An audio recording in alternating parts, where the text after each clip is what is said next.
Bonjour à tous, j'espère que vous allez bien. Et bien voilà, ça y est, on y est. C'est le grand résultat des Futurodor 2025. Donc pendant 20 jours, vous avez voté tous les jours sur Instagram pour ce que vous préférez au Futuroscope. Et bien maintenant, c'est l'heure de voir les résultats. Donc je voulais vraiment vous remercier pour votre participation cette année. Vous avez été très nombreux.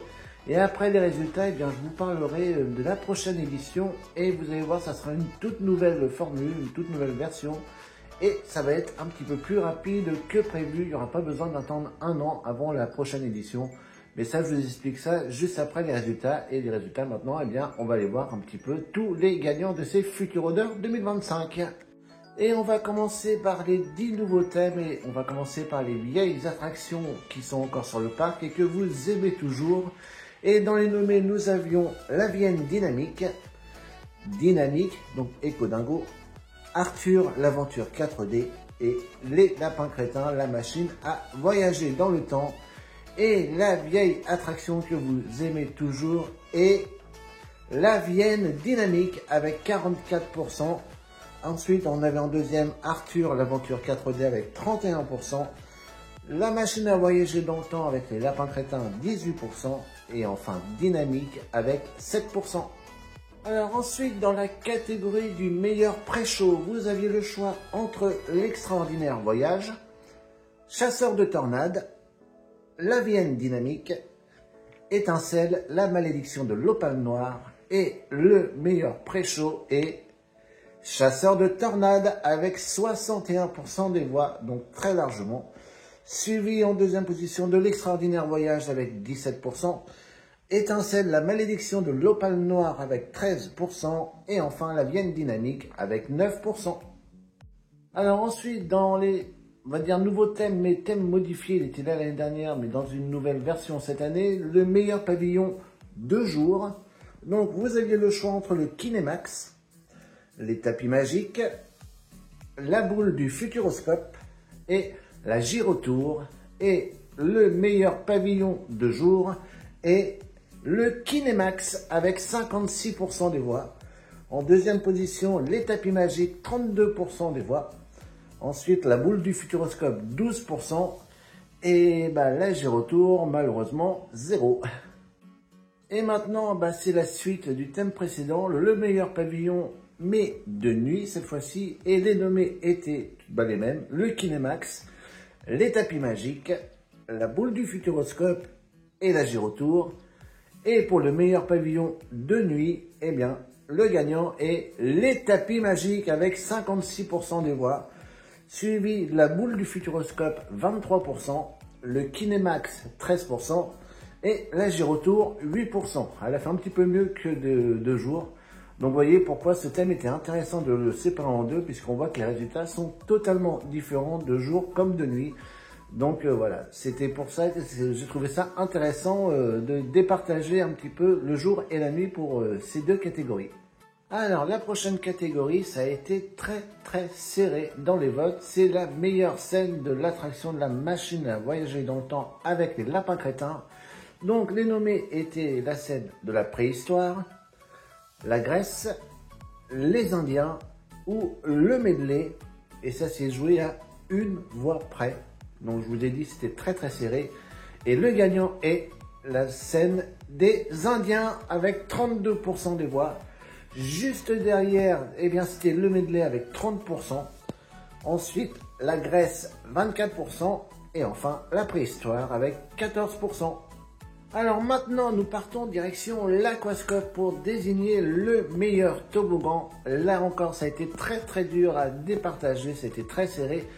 Donc, parmi les nommés, nous avions le Matrix, le Quick, Spiral et le Rocket. Et le meilleur toboggan de l'Aquascope est le Matrix avec 34% des voix, suivi du Spiral 28%. Le Rocket 25% et le Quick 13%.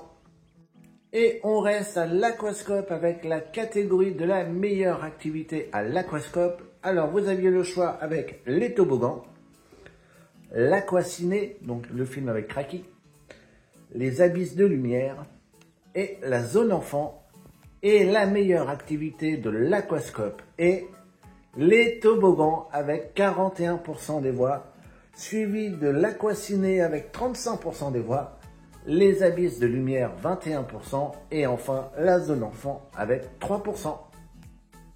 Ensuite, nous retournons sur le parc du Futuroscope avec le meilleur film pour enfants. Là aussi, ça a été très serré. Donc, vous aviez le choix entre Le Manoir Magique, donc qui se trouve à Cinépolis, L'Ours et l'Écureuil et Famille Monstre. Et le meilleur film pour enfants est L'Ours et l'Écureuil avec 43% des voix, suivi du Manoir Magique 32% des voix et Famille Monstre 25%. Donc c'était également très serré pour ce vote. Ensuite, nous avions la catégorie des meilleurs personnages. Alors attention, ce n'était pas les rencontres personnages, c'est bien le meilleur personnage tout simplement. Et vous aviez le choix entre les lapins crétins, Arthur, Sélénia et Kraki. Et le meilleur personnage est les lapins crétins avec 59% des voix, suivi de Arthur avec 18%, Kraki 14% et en dernier Sélénia avec 9%.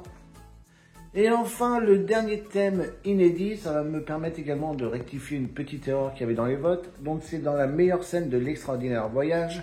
Vous aviez le choix entre Dubaï, l'Inde avec le Taj Mahal, donc je m'étais trompé, j'avais mis la Thaïlande, donc alors, la géographie et moi ça fait 2, donc c'est bien en Inde, l'Himalaya et le parc national de Yellowstone avec les montgolfières. Et la meilleure scène de l'extraordinaire voyage est bien le parc national de Yellowstone avec les montgolfières avec 39% des voix, suivi en deuxième position de l'Himalaya avec 25%, le Taj Mahal en Inde avec 22% et enfin en dernier Dubaï avec 14%.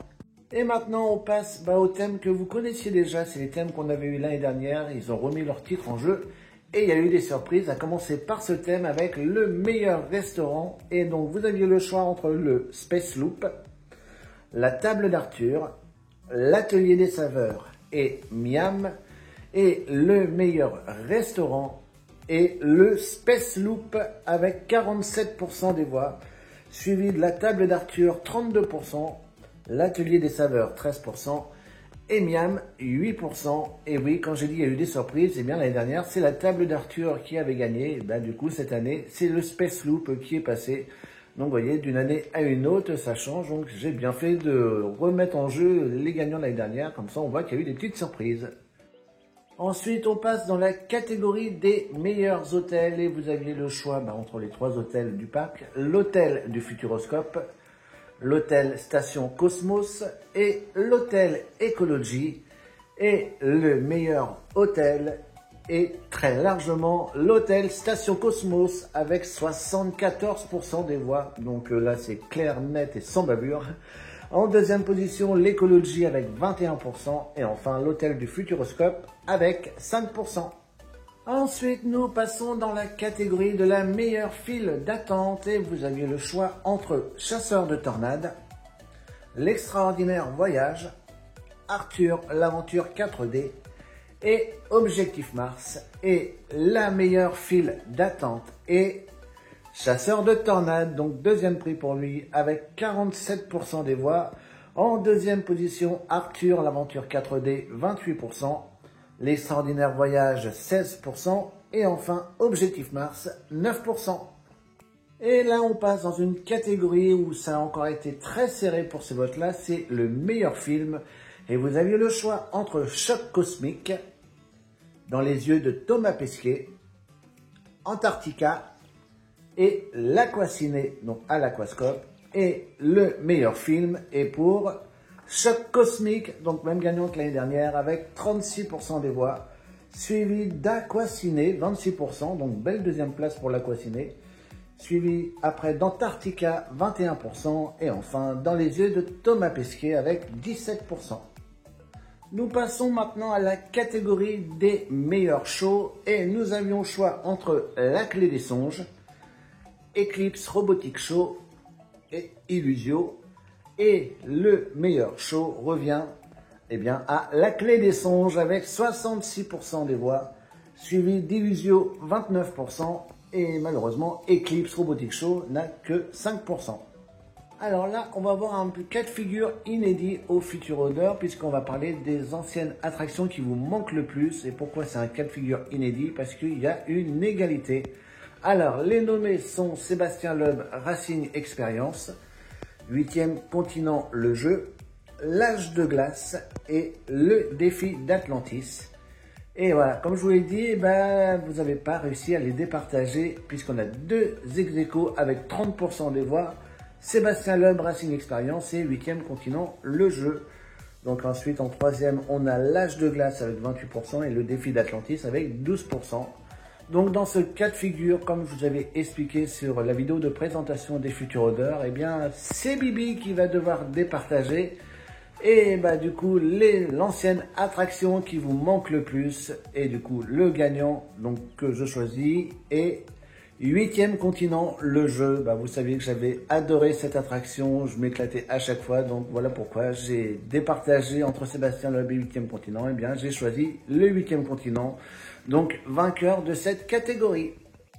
Ensuite, nous passons à la meilleure attraction de Futuropolis, et vous aviez le choix entre l'Hydrodynamo, la Sauvetage Academy, Aventure Éclabousse, la Rivière des Bûcherons. Et la meilleure attraction de Futuropolis est l'Hydrodynamo avec 62% des voix. En deuxième position, la Sauvetage Academy qui a perdu du coup sa place avec 21%. Aventure Éclabousse 15%. Et enfin la Rivière des Bûcherons avec 2%. Ensuite, nous passons à la meilleure nouveauté 2024. Et vous aviez le choix entre Eclipse Robotic Show, Hydrodynamo, l'Aquascope et Antarctica. Et la meilleure nouveauté 2024, sans grande surprise, l'Aquascope avec 68% des voix. En deuxième position, l'Hydrodynamo avec 20%, Antarctica 7% et Eclipse Robotic Show avec 5%. Et maintenant, on passe aux deux catégories que vous attendez le plus, les meilleures attractions. On commence avec la meilleure attraction hors top visiteur. Vous aviez le choix entre Arthur l'aventure 4D, la Vienne dynamique, Étincelle la malédiction de l'Opale noire et la machine à voyager dans le temps avec les lapins crétins. Et la meilleure attraction hors top visiteur revient à la Vienne dynamique avec 34% des voix. En deuxième position, les lapins crétins avec 24%. En troisième, une égalité entre Arthur et Étincelle qui ont 21% chacun. Là, vous voyez, il y a eu également un gros changement. L'année dernière, c'était Arthur qui avait gagné, je crois même très largement d'ailleurs. Et là, il se retrouve en troisième position, égalité avec Étincelle. Donc, il y a eu de gros changements pour cette catégorie. Et enfin, c'est le dernier thème, le thème qui vous rend le plus fou à chaque fois dans les votes, puisque comme l'année dernière, ça a changé tous les 5 minutes. C'est bien sûr la meilleure attraction top visiteur. Et là, vous aviez le choix cornélien, je sais que c'était très dur, entre l'extraordinaire voyage, chasseur de tornades, Objectif Mars et Danse avec les robots. Et la meilleure attraction top visiteur est Chasseur de tornades avec 35% des voix et ça fait un troisième prix pour Chasseur de tornades. Vous aimez vraiment cette attraction, là c'est clair et net. Ensuite en deuxième position c'était l'extraordinaire voyage avec 29%, Objectif Mars 26% et Danse avec les robots 10%. Alors vous voyez, cette saison 2025 a été riche en surprises, il y a eu énormément de changements. J'ai bien fait d'ailleurs de remettre les gagnants l'année dernière parce qu'on a vu qu'il y en a beaucoup qui ont perdu leur titre. J'ai également été très surpris dans les anciennes attractions qui vous manquent le plus que Sébastien Loeb soit à égalité avec 30%. Donc ça c'était une réelle surprise. Donc on a vraiment eu des Futurodeurs 2025 très passionnants. Et merci encore une fois pour votre participation très nombreuse encore cette année. Et là je vais vous parler de la nouvelle édition. Et comme je vous l'ai dit tout à l'heure, on va démarrer plus tôt. Ça sera plus au mois de janvier et ça va être dans une nouvelle formule. Les Futurodeurs vont durer maintenant 2 mois. Alors attention, rassurez-vous, ça va durer que 24 jours. Donc c'est pour moi que ça va être 2 mois. Alors je vous explique comment ça va se passer et je vous donne tout de suite les dates de la prochaine édition. Ça aura lieu du 1er au 24 novembre. Donc du coup, ça sera au mois de novembre que vous aurez à voter. Ensuite, eh ben, vous, ça vous change rien. Tous les jours sur Instagram, vous aurez la story pour voter pour votre catégorie préférée. Sauf que là où ça va changer, c'est pour les résultats. Il n'y aura plus une vidéo comme actuellement où on met tous les résultats d'un coup. Ça sera sous forme de calendrier de l'Avent.